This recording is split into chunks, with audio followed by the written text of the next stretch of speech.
सूर्यवंशी। कैसे हैं आप सभी? स्वागत है आपका संस्कार क्लासेस में। तो मैं आपको 12th इंग्लिश के बारे में कुछ बता दूं। तो आइए हम लोग कुछ 12th इंग्लिश के बारे में जानते हैं।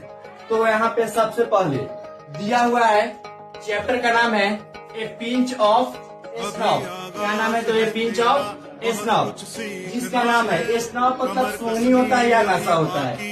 ए पिंच मतलब एक चुटकी। इस कहानी में बहुत बढ़िया शॉर्ट स्टोरी ह्यूमरस कहानी है, स्टोरी है, जिसमें हंसी मजाक के बारे में बताया गया है। यानी कि बक्सावत आप लोग देखने कीजिएगा।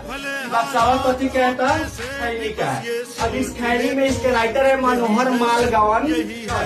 और इस बादशाह में यानी कि एक चुटकी खैनी लेकर के अपने कथी करते हैं, बादशाह लेकर के किसी भी काम में अपने एक चुटकी खैनी लेते हैं, अपने खैनी से काम करते हैं, जो कि काफी ह्यूमरस स्टोरी हम कर सकते हैं। तो इसमें पहले हम थोड़ा राइटर इंट्रोडक्शन जानने से पहले एक झलक कहानी पर थोड़ा हम देखने का प्रयास करेंगे। तो आइए, यहाँ पे सबसे पहले इसमें एक बोल सकते हैं कि मेन इम्पोर्टेंट है एक व्यक्ति जिनका नाम है नानू काका, और एक व्यक्ति है जो अंडर सेक्रेटरी के पद पर है, जिसका प्रोबेशन यानी कि अभी ट्रेनिंग चल रहा है। तो ट्रेनिंग चल रहा है तो नानू काका की एगो कथी है तो सिस्टर यानी कि बहन है, और अंडर सेक्रेटरी का सिस्टर इसका बहन ईमा है। तो आप लोग ब्लड रिलेशन रीजनिंग में पढ़े हुएगा। तो ब्लड रिलेशन में जब इसकी बहन है, इसकी माँ है, तो यानी कि नानू काका का अंदर सेक्रेटरी कथी हुआ था? भांजा। और ये दोनों वर्षों में आपस में बातचीत होगा। तो क्या हो रहा है कि नानू काका स्टेशन के माध्यम से दिल्ली आ रहे अपने बहन के इन्फॉर्मेशन दे दिए। जब भी ये बात अंदर सेक्रेटरी को पता चलता है इसके भांजा को, तो ये बोलता है कि इसको दिमाग में एक बैड शौक लग जाता है कि हम मामा को क्यों बुला रही हो, मुंह से बोल दो कि मेरा तबादला हो गया, मेरा कहीं पर ट्रांसफर हो गया। लेकिन बहन तो वो अपने भाई के खिलाफ बहुत तो क्या होती है, प्रेम वाली होती है। तो वो बोलती है हम उनको मना कैसे करे, एक तरह से हुआ चुका है, तुम उनको स्टेशन पर लेने के लिए जाओ। अब झटाक से इसका भांजा स्टेशन पर लेने के लिए जाता है। तो वहाँ पे जाने के क्रम में कि आ रहे कोना क्लास में था, सेकेंड क्लास में। ऑब्जेक्टिव है बाबू, याद रखिएगा। टिकट कटवाए थे थर्ड क्लास का और आ रहे हैं सेकेंड क्लास में। इनके मामा सेकेंड क्लास के दरवाजे पर स्टूड यानी कि खड़े हैं। तो खड़े तो इनका भांजा देखा, इनके मामा के हाथ में वो बास्केट था यानी कि टोकरी था। टोकरी में एक किटन का बच्चा था यानी कि बिल्ली का बच्चा, जो कि कहा हुआ कि बिल्ली के बच्चा को लेकर के अपने भांजा को हाथ में दिया, कहा कि भांजा यहाँ से तू जल्दी से भागो। इसका भांजा वहाँ से बहुत तेजी से भाग रहा है। भागते भागते जाने के क्रम में एगो मरवाड़ी औरत से टकरा गए, जो इसका एक तरह से पूरा मुंह एक तरह से बुरखा से ढका हुआ था। उसके बाद उसका भांजा कहाँ गया था? बाहर गया। और जाने के क्रम में कुछ देर के बाद इसके मामा जी कथी करते हैं तो वापस आते हैं। किससे बात करते हुए तक टिकट इंस्पेक्टर से बात करते हुए बहला फुसला के क्योंकि कटाए हुए थे थर्ड क्लास, आ रहे सेकंड क्लास, अभी व्यक्ति पकड़ा गए हैं। तो टिकट इंस्पेक्टर को ना कुछ बहला फुसला रहे हैं अपना से, ताकि खैनी का नशा लेकर के बहला फुसला रहे ताकि वो हमको पकड़े ना।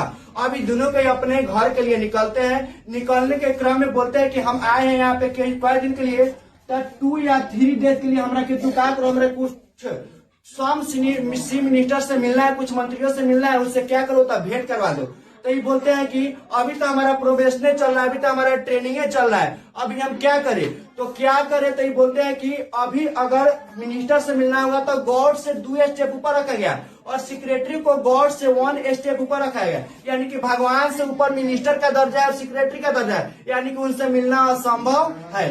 अब दोनों भाई अपना क्या करते हैं, और बहन एक तरह से जाती है, तब बहन उसका दरवाजा पर इंतजार कर रही होती है। और बहन अपने भाई के प्रति बहुत वफादार होती है, लॉयल होती है अपने फैमिली वालों के प्रति। वहाँ पे जाती है और जाने के क्रम में वहाँ पे दोनों को में बातचीत होता है, इधर उधर तबादला होता है कुछ दो। उसके बाद मॉर्निंग टाइम में क्या होता है कि लीव यानी कि 2 डेज का छुट्टी लेता है। छुट्टी लेने के बाद याद रखेगा कि कोना ब्लॉक में जाते हैं तो नॉर्थ ब्लॉक में यानी कि उत्तरी प्रखंड में किससे मिलने के लिए? स्वाम सिंह मिनिस्टर यानी कि कुछ मंत्रियों से मिलने के लिए। लेकिन वहां जाते हैं तो इनको अपॉइंटमेंट नहीं मिलता है, 3 दिन के बाद अपॉइंटमेंट मिलता है। अब ये अपना घर के लिए वापस आते हैं। तो वापस आने क्रम में एक व्यक्ति है जिनका नाम है रति राम। रति राम एक तरह से क्या करता है कि अपने उनका येलो कलर का कार था, येलो कलर का कार एक तरह से फ्लैश कर रहा था।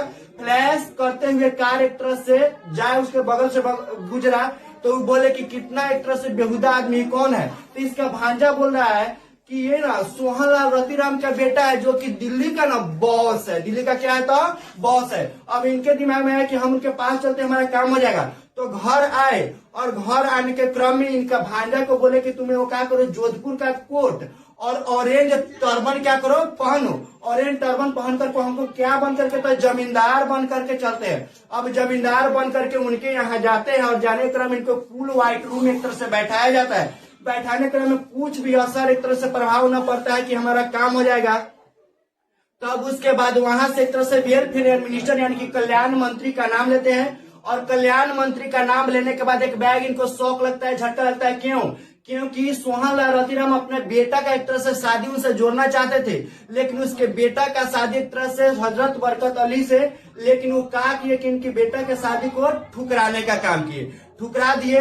तो ठुकराने के बाद क्या हुआ, दुश्मन जाने एक दूसरे के दुश्मन हो गए। अब वहां से एक तरह से, लेकिन उनका एक तरह से प्रिंसेस वो अपने बेटा के लिए राजकुमार खोज रहे थे। लेकिन राजकुमार खोज रहे थे तो राजकुमार मिल भी चुका था, लेकिन दोनों कोई का अभी ज्योतिष से एक तरह से एस्ट्रोलॉजर यानी कोई ज्योतिष एक तरह से मिला न था। अरे मेरे लाडलो, क्या अब पूरी कहानी सुनोगे क्या?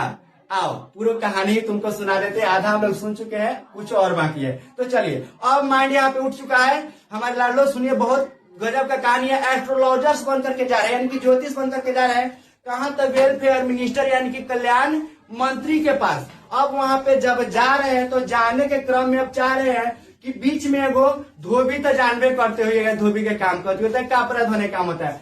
अब विचार है कि ओल्ड कार से हम ना, हमारे पास नया कार होना चाहिए और उसका चौफर एक प्रकार से ड्राइवर होना चाहिए।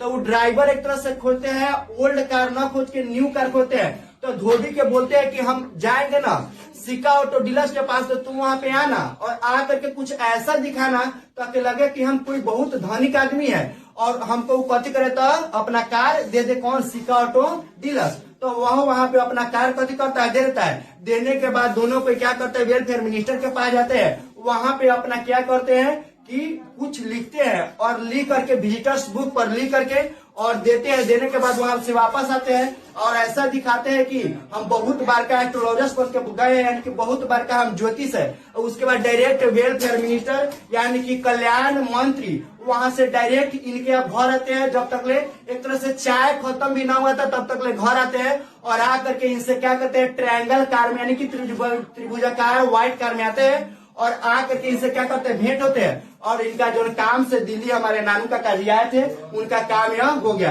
यानी कि जब जो इतना काम करते हैं, नशेरी आदमी थे, स्नॉप बॉक्स या अपना निकालते थे नशा का बक्सा और एक चुटकी लेते थे और अपने नशा के बदौलत एक तरह से अपने काम को करते थे। हमारे प्यारे स्टूडेंट, इस कहानी से हमको क्या शिक्षा मिलता है? देखिए, नानू काका आए थे तो इनसे मिनिस्टर को मिलने के लिए गए थे, अपॉइंटमेंट में नहीं मिला 3 देर के लिए। लेकिन एक समय आया कि नानू काका किसके यहाँ आए हैं, तो अंदर सेक्रेटरी के यहाँ यानी कि इनके भांजा के यहाँ। इस कहानी से हमको क्या शिक्षा मिलता है कि कितना बार का मिनिस्टर हो, यानी कि हम कह सकते हैं झुकती है दुनिया, झुकाने वाला चाहिए। यानी कि ये व्यक्ति थे जिनसे मिलना ना चाहता, लेकिन अगर समय ला करके दे कि वेलफेयर मिनिस्टर यानी इनके यहाँ घर। टेंशन नहीं लेने, जो भी करेंगे अच्छा है और रिकॉर्ड तोड़ करेंगे। हम लोग खेल वो खेलेंगे जिसमें बाजी